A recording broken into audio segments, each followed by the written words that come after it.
Thank you, Senator Rice. Senator Back. Thank you, Acting Deputy President. I rise to support the Building and Construction Industry Improving Productivity Bill 2013, the Building and Construction Industry Consequential and Transition Provisions Bill 2013. Acting Deputy President, the government is committed, as it said leading into the 2013 election, to doing all that is necessary to reform the building and construction industry and to reinstate the rule of law in this critically important sector to our country.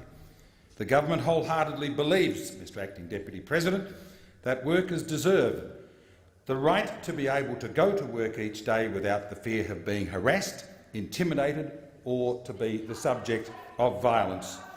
The former Labor government, led by the now Leader of the Opposition, Mr Shorten, undermined confidence in the building and construction industry, particularly in the states of Victoria and my home state of Western Australia.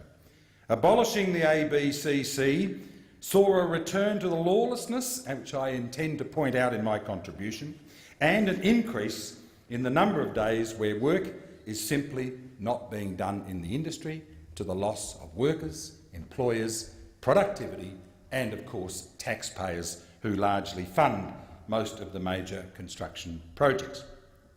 We just can't afford to have a building and construction industry that's inefficient, that's unstable. We must have a restoration of the ABCC and its code to support the work that is critical for reform in this country.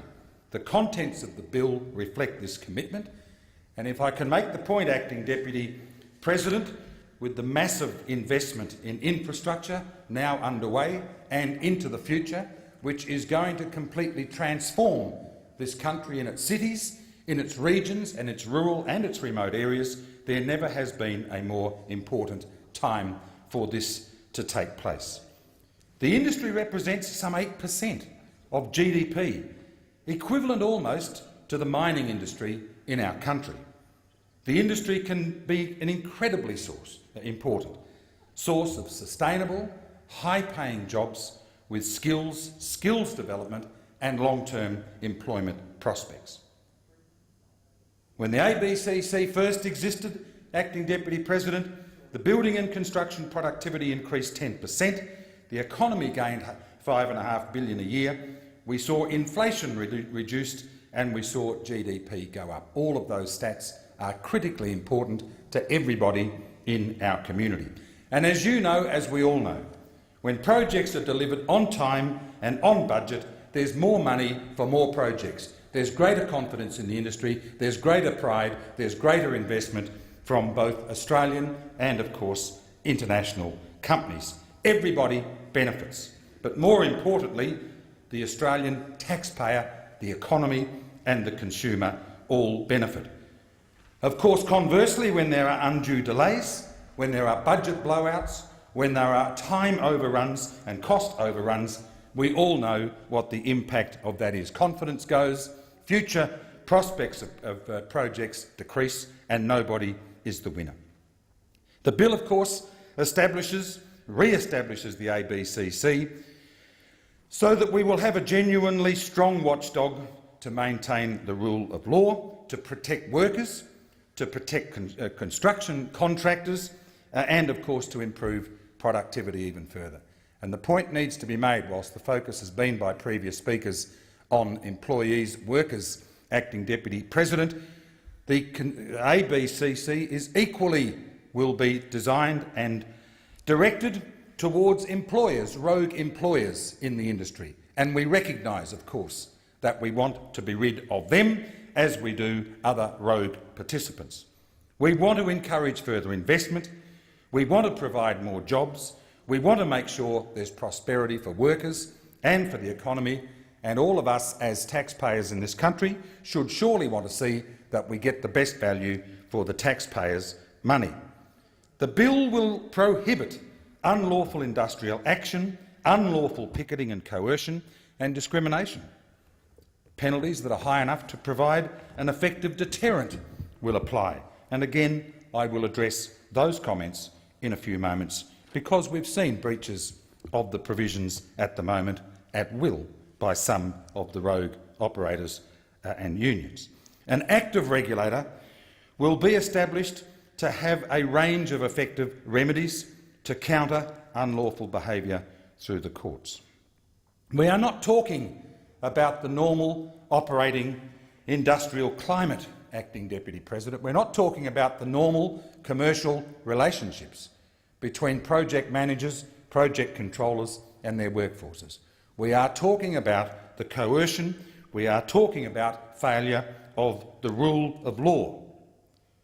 We know, of course, going back to 2003, the Coal Royal Commission examined at that time and noted that the construction industry was characterised by unlawful conduct. They concluded, Commissioner Cole, these findings, he said, demonstrate an industry which departs from the standards of commercial and industrial conduct exhibited by the rest of the Australian community. That marks the industry as singular. And furthermore, that the rule of law has little or no currency in the WA building and construction industry, an industry marred by unlawful and inappropriate conduct. Fear and intimidation and coercion are commonplace. I heard the previous contributor, Senator Rice, speak about criminal charges as a result of the Royal Commission. It was never the intention, it was never in the terms of reference of the Royal Commission to prefer criminal charges.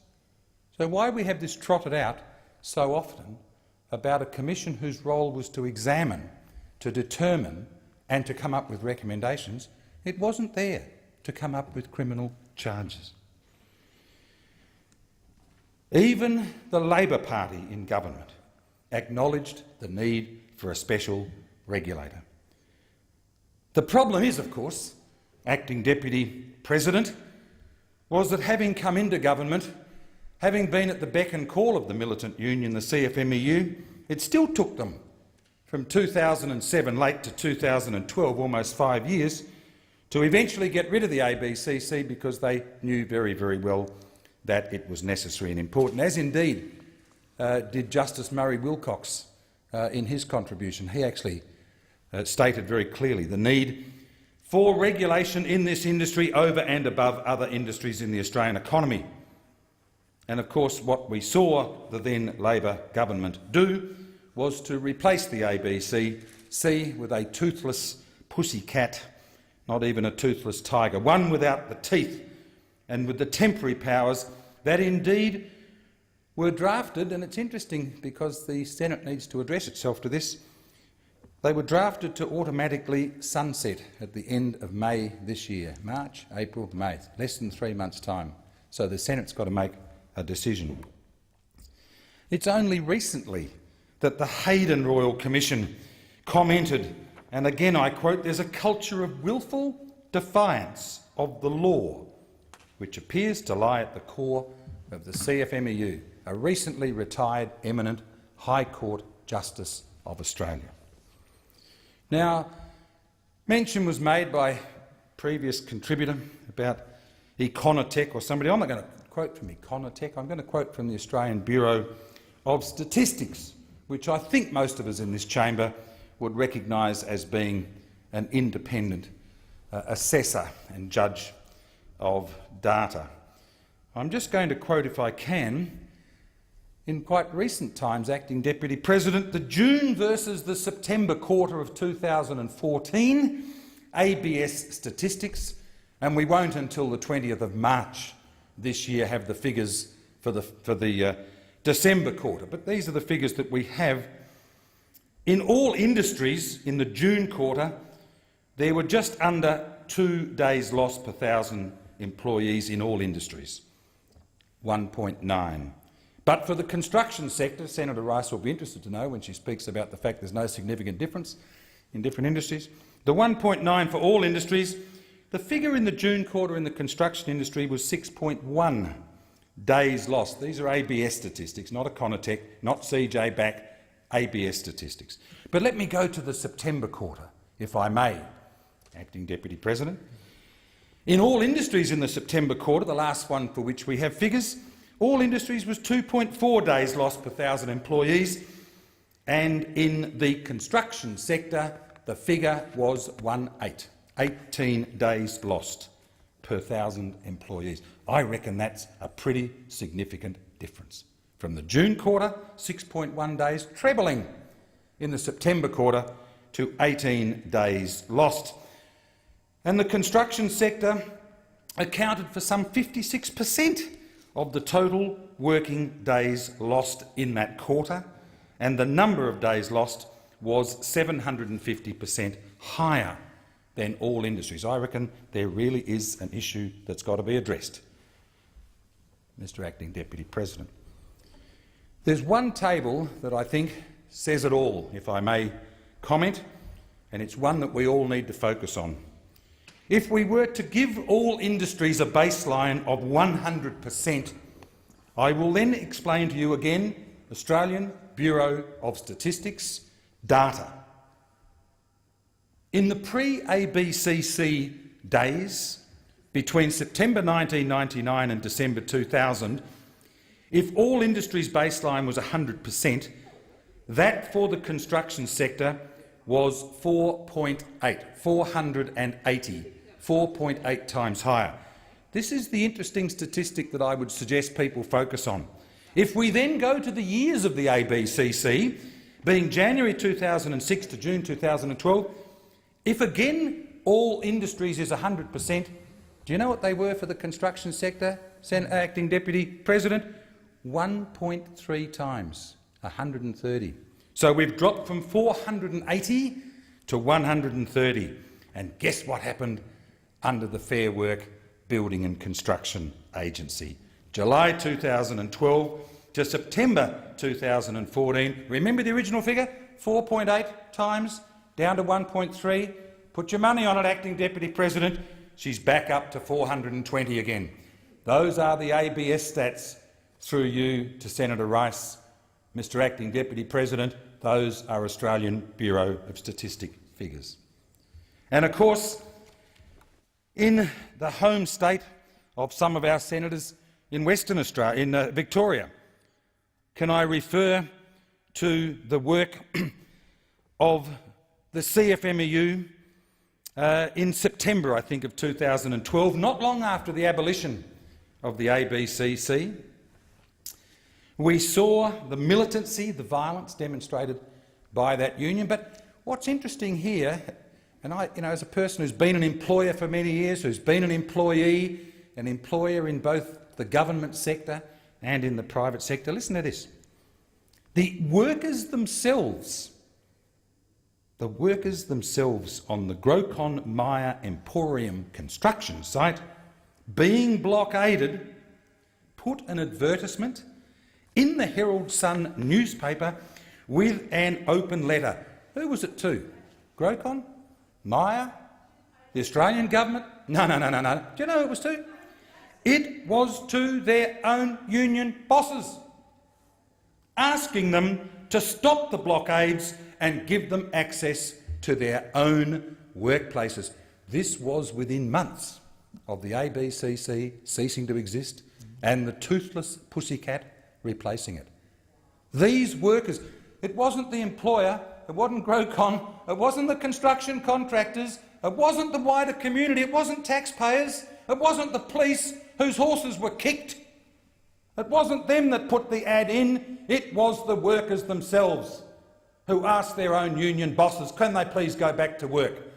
And in this place we hear the sort of commentary we are opposed to a reinstitution of an organisation that will stop that happening.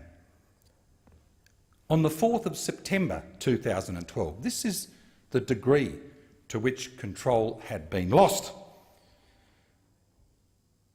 This is with much of the Melbourne CBD closed down.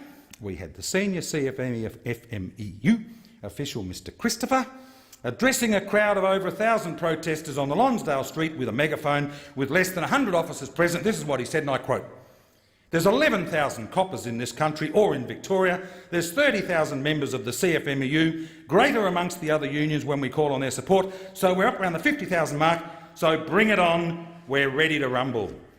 That's what we're dealing with in an industry that contributes more than 10% of the GDP of this country, one which is a tremendous employer with ongoing work over many years because of the commitment of this Abbott government to infrastructure projects. That's what we are working with. We've had, as I said, Commissioner Hayden making reference to willful defiance. We saw the ACCC investigation of the CFMEU boycott against Boral, in which ACCC Chairman Sims was confronted by a culture of silence and fear of reprisal that is a feature of the building and construction industry. Not my statement, that was Mr Sims. Made the comment that the ACCC's only been able to progress the investigation by compelling people to give evidence. He said compulsory powers are necessary to break the culture of silence and shine a light, Sims's words, not mine, on the intimidation, thuggery and fear of reprisal that has darkened this industry. It's been commented about the need and the power to compel people to give information. Well, you know, for the information of all of us and maybe those who are listening to this, you've got the ACCC, which has these compulsory powers. You've got ASIC. You've got the Australian Prudential Regulatory Authority, APRA. You've even got Medicare, which has got compulsory powers similar to those proposed by the ABCC. And, of course, we have, as we know, in this new iteration of the ABCC, the requirement of the Commonwealth Ombudsman to report in the event of there being recordings of interviews with people who are required to answer. It has been said this afternoon the Ombudsman doesn't think he's got the power. Well, again, the Ombudsman's a statutory officer who appears before Senate estimates and will be required by this place. And I have no doubt that all 76 of us have the capacity to ensure that the Ombudsman is up to the task. I have no doubt at all about that. But as we know, when the then Labor government abolished the ABCC to appease the CFMEU, it also slashed the maximum penalties for breaking the law by 2/3. Where's this strong cop on the beat that I heard about a few minutes ago? This, of course, just encouraged the CFMEU to continue defying the law. And then we had that wonderful little situation that if two parties actually settled an issue before the regulator had an opportunity to deal with it, Acting Deputy President, then, of course, you know, the matter had gone away. So the analogy, of course, would be someone runs a red light, causes serious damage to another person, but one sorts it out with the other one behind the scenes, and when the police go to prosecute, oh, no, we've sorted all that one out, thanks very much, we've done a deal. Come on, that's not the way that we engage in industrial relations in this country. That's not the way that we're going to continue to get the confidence of the whole sector, the taxpayers of this country, those who invest, be they Australians or others. It's interesting, Senator Rice's comments to you and to the chamber, Acting Deputy President, because we have the situation in her home state, I think, of Victoria, with Boral and the CFMEU just recently, the regional rail link project in Victoria, one that I know she and her party would be tremendously interested in. And yet we saw time's not going to permit me, Mr Acting Deputy President, tonight to make any comments on the shameful and ridiculous and hopeless and horrific and cowardly attack on Mr Nigel Hadgkiss by Senator Rhiannon in this place last night, Acting Deputy President, but I do intend in adjournment to actually pick up on that particular case. So I do, in a sense, thank Senator Rhiannon for drawing my attention to herself. A more shameful, a more disgusting or cowardly attack on an official without the opportunity to respond, a person with incredible skill, capacity, background, was shameful. But I will leave that for another time. But I do just want to return and conclude with the efforts by the CFMEU to block the company Boral out of the opportunity to participate in construction contracts. And if ever there was a case where the ABC in its new iteration needs to actually encompass transport and offside activities, look no further than Borrell and its evidence to the Hayden Order. Royal Commission. Senator Back, your time has expired.